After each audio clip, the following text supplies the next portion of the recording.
I've grown pretty thick skin. People can call me what they want. I'm busy being an astronaut. I won't be calling them back. I've had a 4-year-old girl and she wouldn't put on her astronaut outfit because she said astronauts are for boys at 4. And then my friend showed a picture of me in my class and her daughter happily went and put it on. I'm a terrible person to watch a space movie with. George Clooney did not have to die. The dynamics are wrong. Less than 4% of engineers in Australia are Australian-born women, so there's work to be done. Katherine Bennell-Pegg, welcome to the Stellar Podcast. Hi, thanks for having me on. I have to start with congratulations. This is really the first in-depth interview you have done since being named 2026 Australian of the Year. The Prime Minister, of course, announced your name at a big ceremony in January. It's about 6 weeks after that. Let me ask you, has the news sunk in yet? How are you still feeling about it? You've had a lot of pinch me moments in your relatively short life. You're only 41, but I imagine this is stacking up pretty high among them. I think pinch me is the right phrase. I'm still as stunned as I was when my name was called out on stage on January 25th. But, it's an incredible honor and it's humbling and it's motivating. There are so many incredible finalists that were in that room, and any one of the 8 of us would have all cheered any of the other one of us on should they have got on stage. And I encourage everyone to get on the Australian of the Year website and have a look at what they do, and you'll just be so inspired. Katherine, a lot of us grow up thinking that we want to be an astronaut. Like you, we might write that down when we're first in primary school and asked to name what we might want to do. But unlike 99% of the rest of us, you actually went ahead and achieved just that. You're the first astronaut to officially represent Australia, and you're the first Australian woman to receive professional astronaut wings. What moment feels more surreal, the moment that you qualified as an astronaut or a moment like being named Australian of the Year? They're both huge for me personally, but very, very different.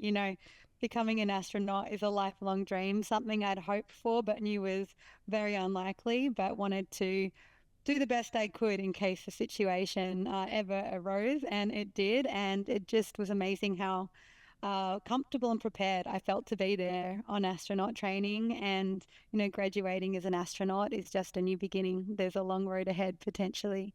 Becoming Australian of the Year isn't something that was never on my radar. I was inspired by other Australians of the Year, of course, but, being nominated was such an honour. It was one of the school mums I found out that nominated me. You can't nominate yourself to be Australian of the Year, which is, I think, one of the wonderful things about the recognition. And it's been an incredible journey, and it's really made me reflect on, what it means to represent Australia as well as be Australian of the Year. And we're so fortunate to, live and grow and work on this country, and makes me more determined than ever to use being an astronaut to give back as best I can through the Australian of the Year platform too. If I were to ask you what it took to get to where you are, I know that you could talk for, it would probably take several hours just to even try to convey the complexity and the breadth of the training and the studying and the hard work that has got you to this point. But if I asked you for the sort of idiot's guide version, the sort of, 1-minute answer, just to give people that might be aspiring, especially young Australians, to follow in your footsteps, if you could just give a little bit of an insight to what it took to take that childhood dream to get to the point of actually graduating as an astronaut. Yes, so to become an astronaut, you have to have a STEM career first. You can be a scientist, an engineer, a doctor, a pilot, and you need to have at least a master's degree and 3 years experience, ideally 2 master's degrees in STEM fields and a PhD. You should have international experience. You should have what's called expeditionary experience, which means work in the field. So in the military, expeditions to Antarctica, scientific field work, be the kind of person you want to camp with, because in space you're basically doing that with a bunch of other people. And you should have operational skills. So the kinds of things where you work with your mind and your hands in real time. And if it goes wrong, it could be fatal for somebody. So air traffic controller, paramedics, people that are pilots, they all have those kinds of skills. For me, I became a space engineer and I studied physics as well. So I have 4 degrees. I worked overseas across 6 different countries as an engineer, working on some of the most compelling missions I could have ever hoped for, learning from some of the best in the business, and then getting the chance to bring that back home later to help grow Australia's space sector. I've been in the state emergency services, the Australian Army Reserves, now the Air Force Reserves as well as volunteering and things like surf lifesaving. But ultimately, when I went through the astronaut selection, I was like, what is the secret sauce here? Because everyone ticks every box. And I think ultimately it was people that are team oriented, where when the going gets tough, they like working and supporting each other in a team. And that's something that was fostered across all those experiences. I'm sure I speak for a lot of people listening or watching or reading this. I'm feeling very inadequate and intimidated right now in the best possible way. You're certainly not making me feel that way overtly. Is there anything that you do that is just completely zoning out? Do you ever just sit on the sofa and veg out with like ridiculous TV or scroll Instagram or any sort of mindless activity? Oh, absolutely. Of course, I had to get on social media as part of, trying to do outreach and inspire people, and I could see the trappings that could be. In fact, at one point, they had to bring in Instagram trainers to teach us astronauts how to use it because we're all pretty hopeless. And, social media can be a useful tool for sharing your story. For me, certainly I try and be efficient by overlapping my activities. Like if I go to work, I like to cycle. Part of the time you'd be in a car, you're actually exercising. While I cycle, I listen to relevant podcasts or tapes in languages I need to learn and things like that. And, I drop my kids off and off on the way to school when they're cycling too. And yeah, through the astronaut selection, I had, my day job, and I was also studying for a year and a half to get through the 6 knockout stages. And the way I relaxed then was it had to be something to do with space. It had to be a space documentary or a space movie or a space book. And yeah, that was motivating as well as giving me a means to relax. There's always an occupational hazard, I think, for everyone if they're reading a book or watching a TV series or a film that happens to be set in the world in which they work and know a lot about. I think we've all sat next to people that go, that's not how it works. So, oh my gosh, I know Hollywood. That for you, where there's been so many moments in pop culture that have drawn upon space travel, working as an astronaut, are you able to really suspend disbelief? Do you find yourself sitting there saying, guys, let me tell you, it's nothing like that? I'm a terrible person to watch a space movie with. My husband's also a space engineer, so we have a lot of fun.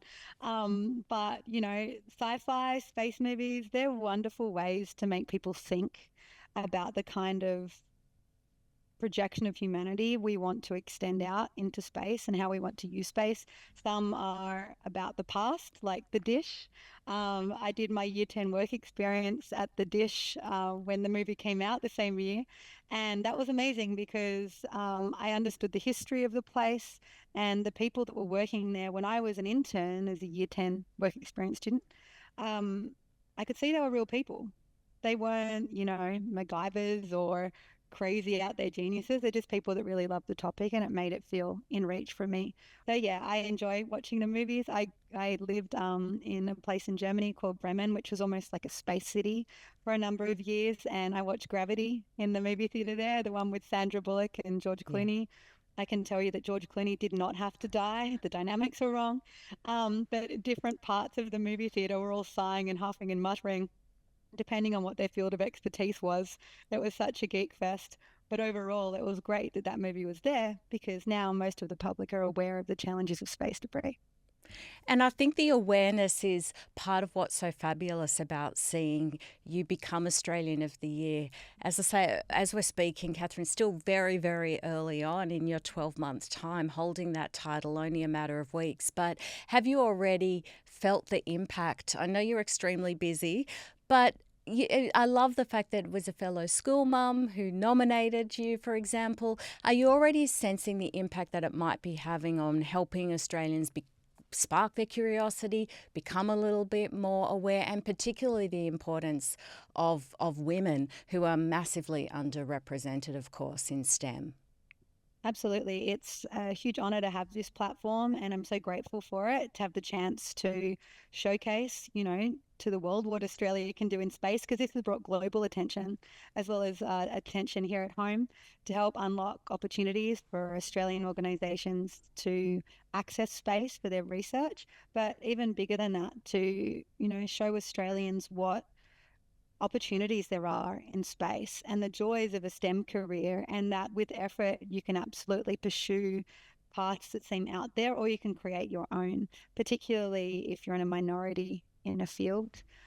I've had people call me and say, when I was on astronaut training, one of my friends has, had a 4-year-old girl, and she wouldn't put on her astronaut outfit because she said astronauts are for boys at 4, right?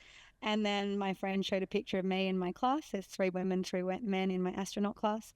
And then her daughter happily went and put it on and was happy to wear it. So those little moments remind you that it does make a difference. And this year, I intend to get out and about to every state and territory across the country and speak to people in remote areas and in cities about, what Australia's opportunities are in space, and to just dream big, whatever their dreams may be. And yeah, we need to see more role models in STEM in Australia. We have incredible people working in science and engineering in this country. Very few are women there, though. Less than 4% of engineers in Australia are Australian born women. There's incredible engineers that are women, but if we're not having society better represented in these technical fields, we're not identifying all the problems, let alone solving them.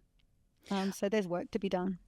I imagine, like any woman that is working in a field where there is still huge underrepresentation and we're not even near parity, there's been a lot of times where you are literally the only woman in the room.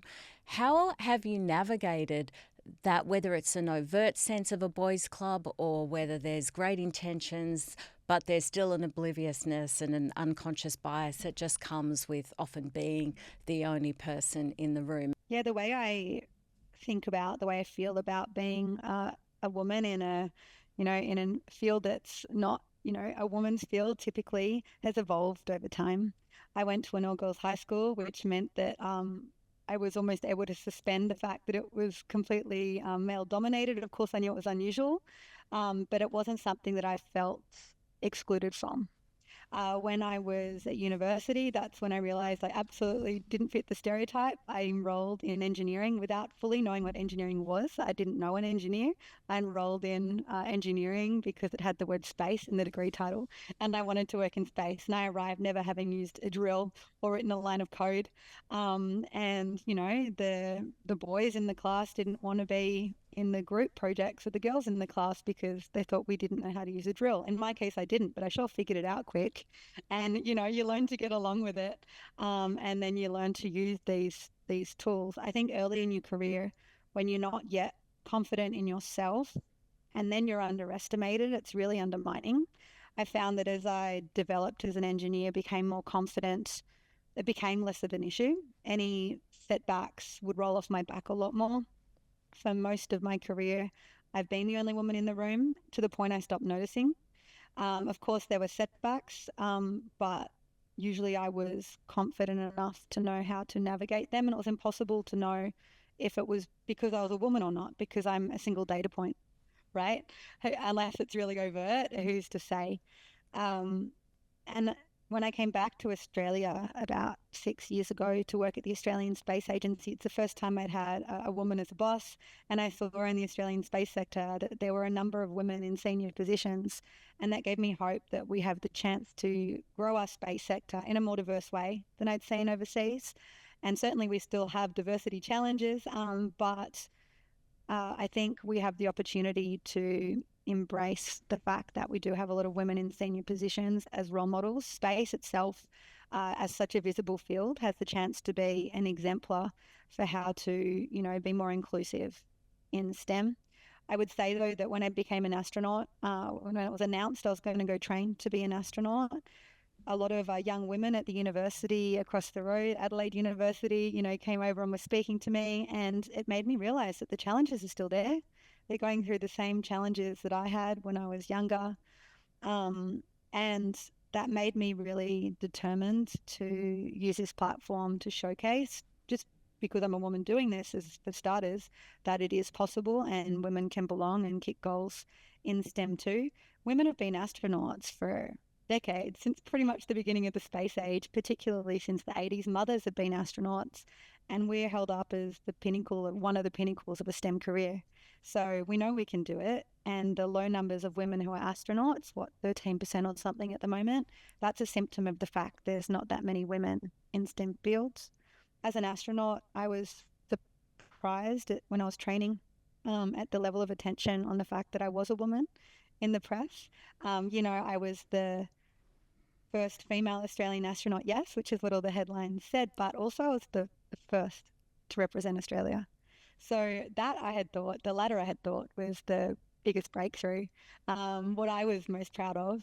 But, it was interesting that because the focus was on the fact I was a woman, I think that's just a demonstration of how unusual it is to people, right? And so that made me reflect on a quote from Sally Ride, who was the first American astronaut. And she said, all the way back in 1983, which I think itself makes a point, she said, I think it's maybe too bad that our society isn't further along and that this is such a big deal.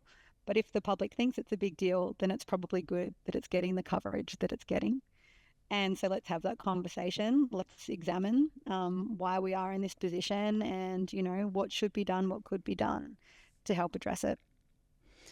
It really, we would hope that the day is not too far away where the gender aspect would not be notable, because I know people will be listening to this saying, oh, for heaven's sake, to me asking the question. And as you say, Katherine, the fact that why is that the thing that's getting called out? You're the first Australian to represent this country as an astronaut.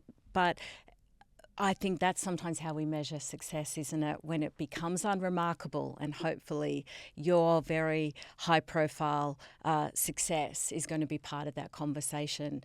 Someone else that might be part of that conversation is, as you and I are chatting, NASA presumably only weeks away. The date keeps moving from sending 4 astronauts to the moon. That will be the first time in more than 50 years that they have sent a human crew, and it includes a fellow female astronaut, and she will become the first woman to fly to the moon. Not to make you the spokesperson for all female astronauts, but again, I think that's going to be a really big high wattage moment. I feel between you and Christina Koch, we're off to a really strong start for visibility of women in STEM in 2026. Thank you. Yeah, she's an incredible astronaut. There are many incredible astronauts who are women, who are parents, that are active astronauts today. It's entirely possible to do that.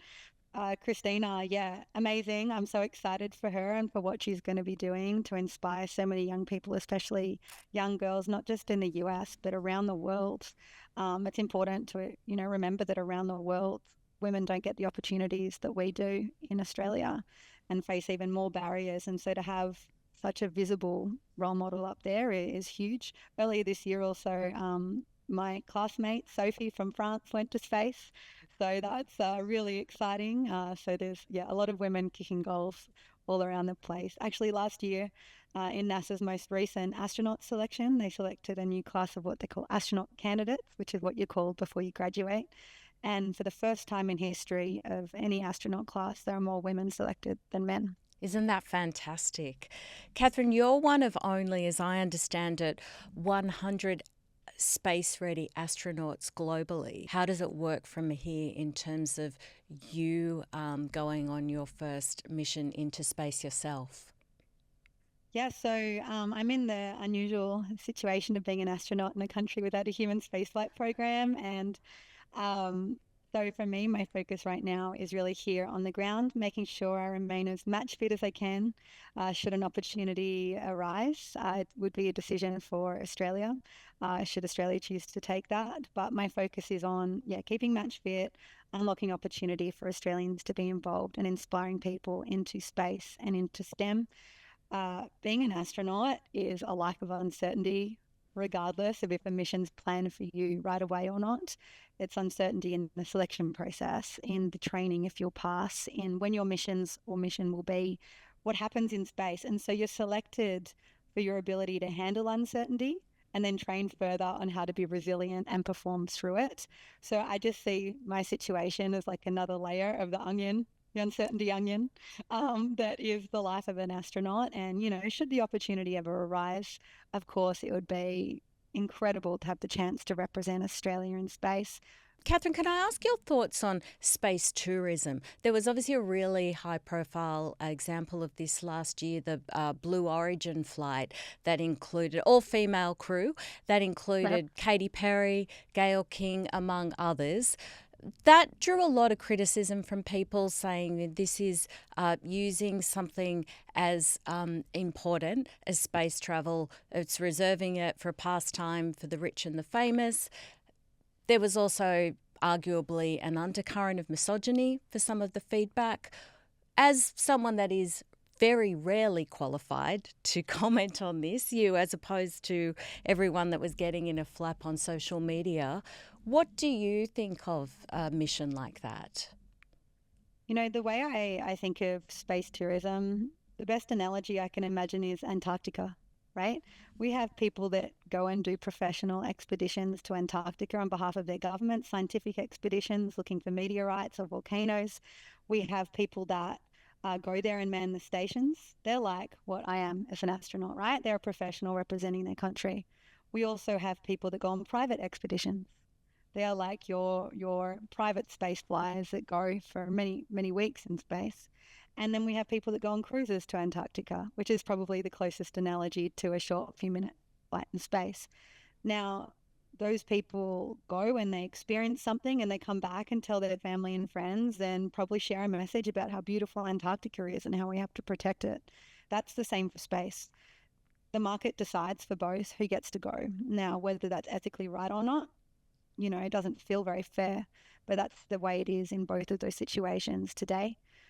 So for me, I think with space tourism, super billionaires, very rich people, I shouldn't say it that way, people that are very wealthy and choose to spend their money on that pursuit, it's for me, it's like better than a super yacht because the money that they're spending is being reinvested into science and tech in a way government doesn't need to invest to get that capability, as long as it's done with the environment considered. And today, those vehicles, put out things that don't really harm the environment as much as people expect. It puts out steam in effect at the back of the Blue Origin rocket. So, yeah, it doesn't take anything away from us as long as it's done responsibly and sustainably.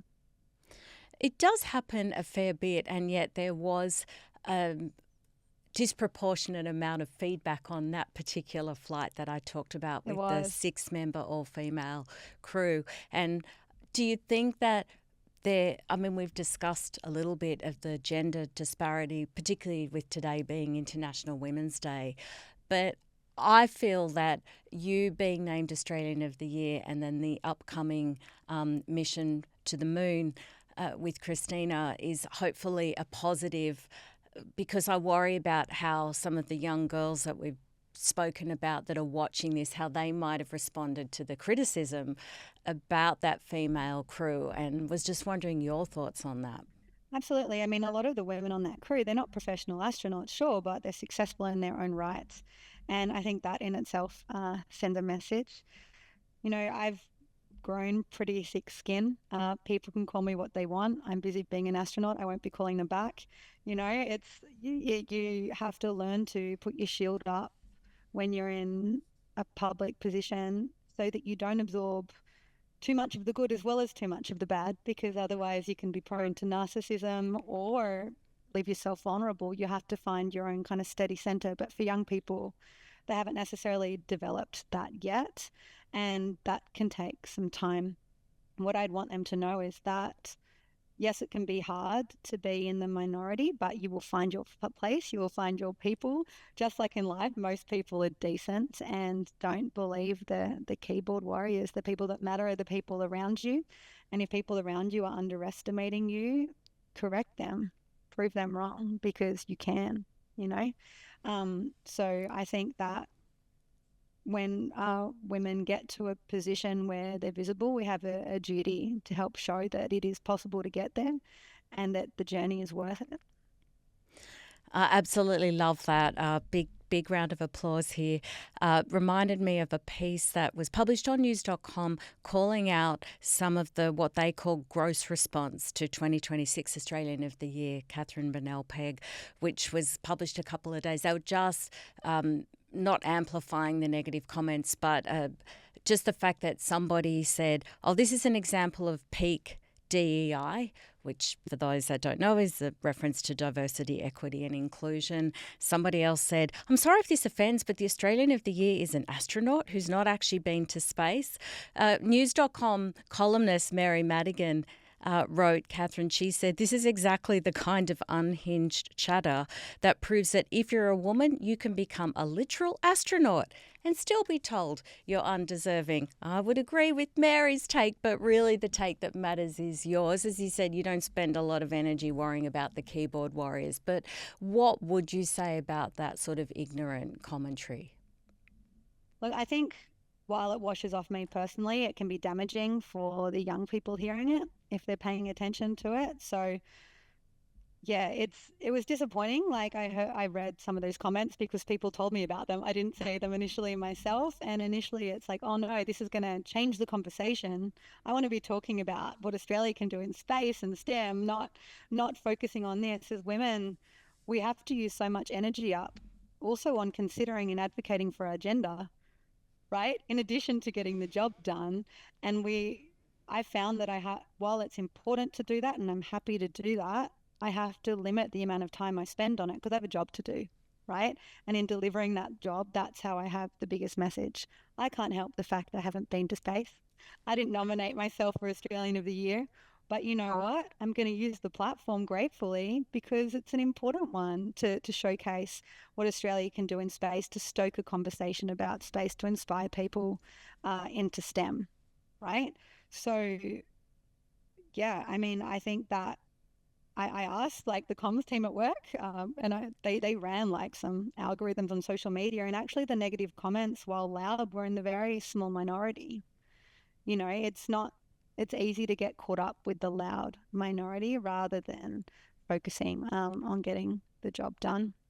So, yeah, that was my main kind of thinking about that, I suppose. And, this is, I think a lot of the time, like throughout my career, I've certainly avoided applying for a job where someone has said to me, "Oh, you should apply for that because you're a woman." I've had people say to me, "Oh, were you supported to go, train as an astronaut because you're a woman? Was there a quota? Your class was 50-50?" It wasn't that at all. You can say that there are benefits to being a woman. That's different from that being the reason that you're there.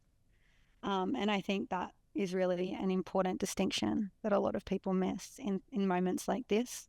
But yeah, it's an interesting thing to reflect on. And yeah, how I feel about being a woman and having this and the challenges around being a woman in STEM, it's definitely evolving over time and will continue to evolve over time as I enter different life stages and as society moves on.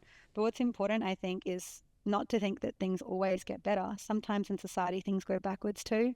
So we always have to keep an eye on what's happening. So true. Katherine, can I ask you a little bit about your family? You mentioned your husband before, who works in the field as well. You've been described as a space power couple. I love that description. I think you're the first space power couple I've ever heard of. I imagine he's been extremely, incredibly proud of your success and was cheering along as you became named Australian of the Year. Yeah, it was so wonderful to have him there and my kids and my dad too. I met my husband at university. We were both, studying space and we've been together every step of the way. So to be where we are has been a partnership, and it's to become an astronaut, to have a career that, you know, is a vocation, is usually an endeavor that involves more than one person. And I'm really grateful for his support. The way that it's been possible is we've always been pretty 50-50. it's an advantage we're in the same field. Starting out, we've had similar salaries. When we had kids, he took time off and so did I. And we've been able to share that juggle in a way that has meant both of us have been able to move forward with what we do. And, we've worked in sometimes in the same place, sometimes in different places. We worked both for the Australian Space Agency at one point, and we'd find ourselves up at like 2 a.m. brainstorming requirements for a robot on like a whiteboard. We've been, negotiating deals with NASA, throwing snacks at our kids off screen and with our chairs apart so we don't have the background interference and the call. But no, it's a pleasure. And being an astronaut, it really is important that your family is happy with the path you're taking. It can involve, a lot of work. It can involve a lot of time away. I was so grateful to my husband that, he was able to come to Germany when I was doing astronaut training and the kids so we could all stay together. That meant he wasn't able to work for a year and a half, right? And he has an important job that he loves, but he knew what this could do, not just for me, but for the bigger picture in Australia, and was absolutely on board with that. But ultimately, it comes down to making your family a part of it, bringing them along to the good times, not just the bad. And that can mean they come to events and things like that that you might normally shield them from. I took my kids to see my office mate launch to space last year in Florida, and that was amazing because they could, be part of the experience and the excitement before they ever get to be in a situation where they might see their mum on a rocket, which could be quite scary. And they can pick up the phone to the other astronaut kids and share in that if they have any questions. So, yeah, it's hopefully a good memory for all of us, regardless of the future. An amazing memory. Katherine, I wanted to ask about some of what's come up in our conversation is that resilience and that strength. Can I ask you a little bit about how those skills support you in other parts of your life? I think for those of us that are also trying to juggle life's highs and lows, it would be fabulous to hear from somebody whose resilience and tenacity and grace under pressure is a built-in part of your job. I drink a lot of coffee. There's luckily coffee in space too. No, seriously, it's something I had to reflect on, during the astronaut selection as well. There's a few pieces there. One is self-care. We often talk about self-care. What it means, though, is having the ability in your energy reserves to push when you need to push so that you're not overworking all the time. In space, if you are burning the candle at both ends and underslept, and all of a sudden you have to stay up all night because there's an emergency, you could kill somebody. So you have to keep enough energy in the tank to do well. It's also about having an optimism bias. In life, you can look at a situation and see the good in it or the bad in it. If you choose to see the good, without being naive, like if there's bad, deal with it head on and move on. But if you choose to focus on the positive and the good, you'll just have a more happy life and a more happy, fulfilling life. And I think that was like the theme of the movie Pollyanna that I watched when I was a kid. So that still resonates.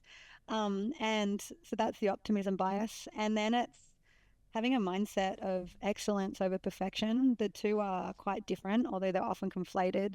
So perfection is about ticking every box, making sure everything's perfect. Excellence is about striving for the goal and delivering it your best and good enough, and not being afraid of failure and being able to navigate around things on the way to get there. So that's something that's really fostered with us in space. And it's also, not ruminating on the small stuff goes hand in hand with that as well. I know an astronaut who said that in space, he was told he couldn't do a particular job that he'd been training for, and he didn't know why, but the rest of his mission, he thought he'd screwed something up and was upset about it. And he got back to Earth and he was told, actually, no, it's just because you'd done too many hours on that kind of operation that day. But it bothered him for weeks, So, all those different elements come together to help you be resilient through tough times. I think for me, being purpose-driven has been important.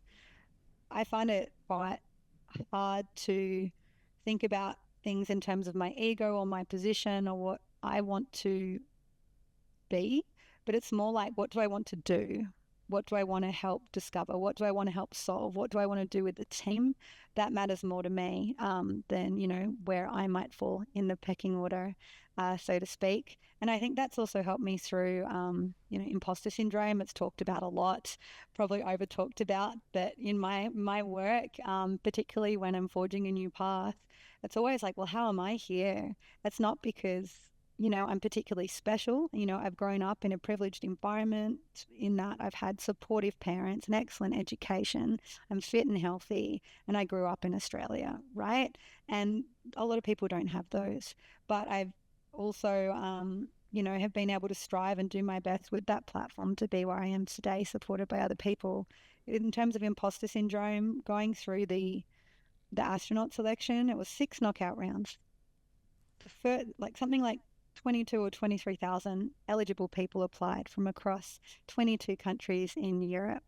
And the biggest cut down of any of the selection was the number of people that hit the apply button or didn't hit the apply button. Because across those 22 countries, probably tens of thousands more people that could have hit apply, right? But didn't have that confidence. And then in each round, you'd be surrounded by people that were just phenomenal. I remember in the psychology round sitting next to a guy whose job it was to put like sensors under active volcanoes and then get out of there before, something erupted. And how do you compare yourself to people like that? You just can't, so you don't. And you just have to trust in the process. And if every time I got to a round, I started to worry about, do I deserve it? I wouldn't have the energy to focus on being good enough in my own mind and in reality for the next round. And when I got to the end and was part of the top 23 that passed, and then ultimately was one of the 6 that was trained, all of us 6 were like, well, how did we get here? But we're here now. So let's make the most of it and do our best. And that's the same now. I'm a group captain in the Air Force Reserve. Coming in with that appointment is unusual and incredible, but it gives me the ability to train to be match fit as an astronaut. And now Australian of the Year is a level again. It's easy to get thrown into anxiousness about this, but just focus on using what you've got to make the most of what you can for whatever purpose it is that you care about. Just a couple of quick, almost rapid fire questions before I let you go, Katherine. Former US President Barack Obama recently spoke to a US podcast host where he started had everybody in a bit of a flap. He said that he believed aliens are real, but no, he had never seen any evidence of them during his time as US president or subsequently. For yourself, Katherine, do you believe in the existence of life outside of our planet?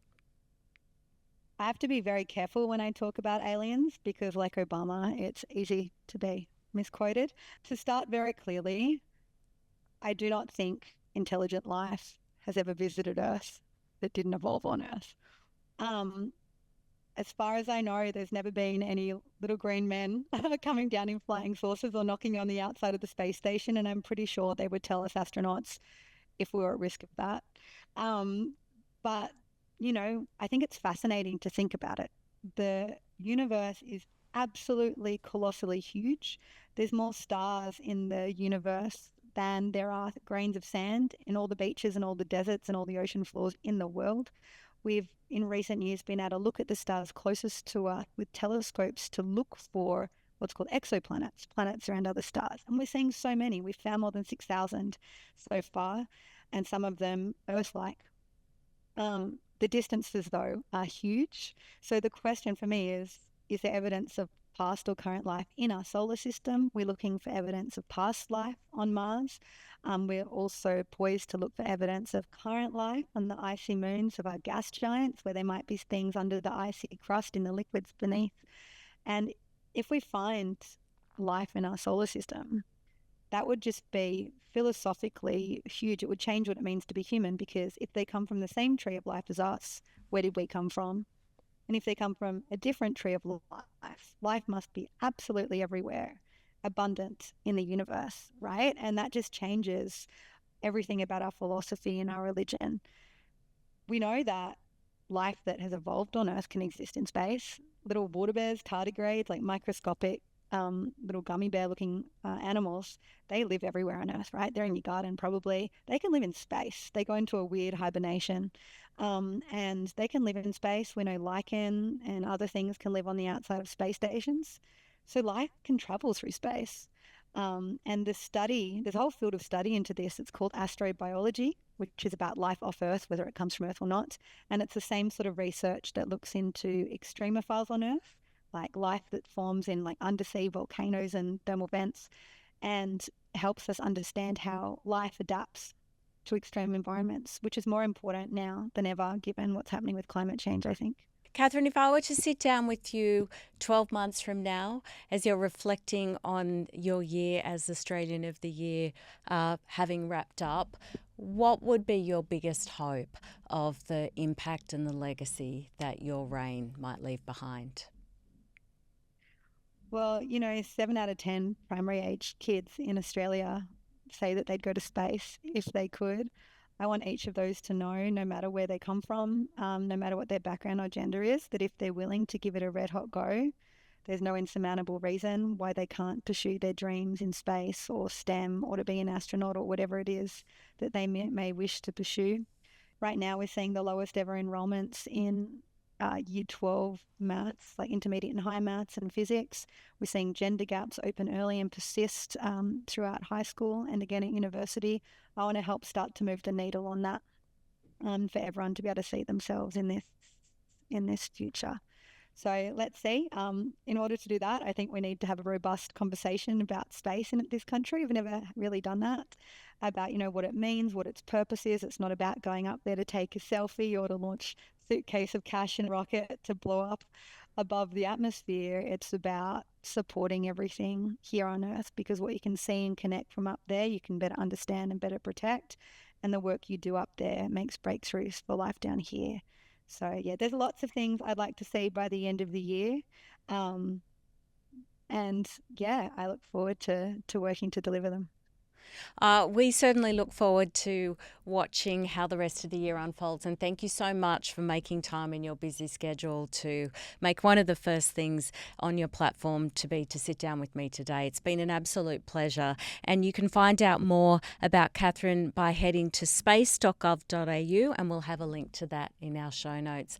Katherine, congratulations again on everything. And thank you so much for joining me today on the Stellar Podcast. Thank you for having me.